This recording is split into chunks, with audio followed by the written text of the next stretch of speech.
येते काही दिवसांपर्यंत पुणेकर पाणी कपातीच्या संकटातून सुटणार आहे। धरण क्षेत्रात झालेल्या पावसामुळे तसंच खडकवासला धरणात 1 टीएमसी मृत साठा शिल्लक असल्यानं 31 जुलैपर्यंत एकही थेंब पाणी कपात न करण्याचा आदेश खुद्द पालकमंत्री गिरीश बापट यांनी दिलाय।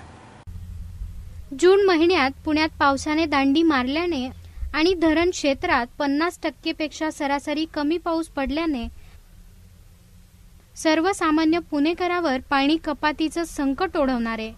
मात्र मागील 4-5 दिवसात पडलेल्या पावसाने धरण क्षेत्राची जमीन भिजली आहे आणि हळूहळू धरण क्षेत्रात पाणी देखील साचू लागलंय।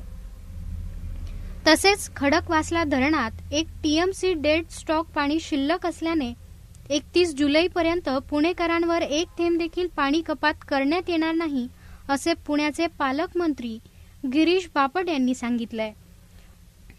पुणे येथील विधान भवनात जिल्हा नियोजन समितीच्या बैठकीत ते बोलत होते। पाण्यात आता असे 4-5 दिवसात पडणाऱ्या पावसाने माती भिजली आणि प्रवाह सुरू होईल तेव्हा वाढेल, पण मला असं वाटतं की यावर्षी योग्य पाऊस पडेल। मागच्या वर्षी सारखंच नियोजन आम्ही करू।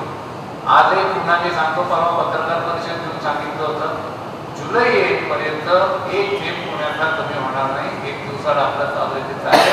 अजून डेड स्टॉक वापर न करता आणि आता पाऊस पडायला सुरुवात झाली, निश्चित त्याच्यात वाढ होईल आणि आपल्याला अपेक्षित असणारं शेतीच्या आवर्तनाकरता आणि पुण्याच्या पिण्याकरता पाणी उपलब्ध होईल।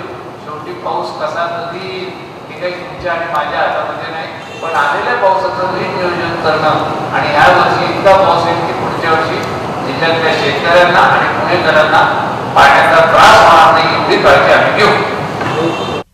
यावेळी राज्यमंत्री दिलीप कांबळे, माजी उपमुख्यमंत्री अजित पवार, माजी मंत्री दिलीप वळसे पाटील, खासदार शिवाजीराव आढळ पाटील, खासदार श्रीरंग बारणे, जिल्हा परिषदेचे अध्यक्ष प्रदीप कंद, पुणे शहराचे महापौर प्रशांत जगताप, पिंपरी चिंचवडच्या महापौर शकुंतला धराडे, जिल्हाधिकारी सौरभराव, आमदार सर्वश्री विजय काळे, महेश लांडगे, दत्तात्रय भरणे, भीमराव तापकीर, संजय भेडगे, जयदेव गायकवाड, संग्राम थोपटे, राहुल कुल, सुरेश गोळे, शरद सोनवणे, अजय भोसले, योगेश टिकेकर, मेधा कुलकर्णी, नीलम गोरे, जिल्हा परिषदेचे अध्यक्ष शुक्राचार्य वांजळे आदी उपस्थित होते।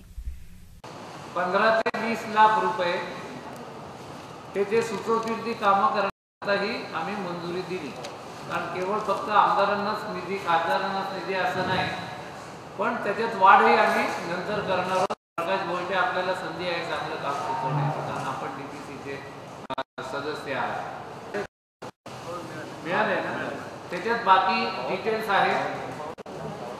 आता याची जी योजना आहे, तर एक आमदार एक क्षेत्र असा क्रायटेरिया आहे। प्रतिनिधी Rohan Gawali, bureau report, Pune metro, Pune.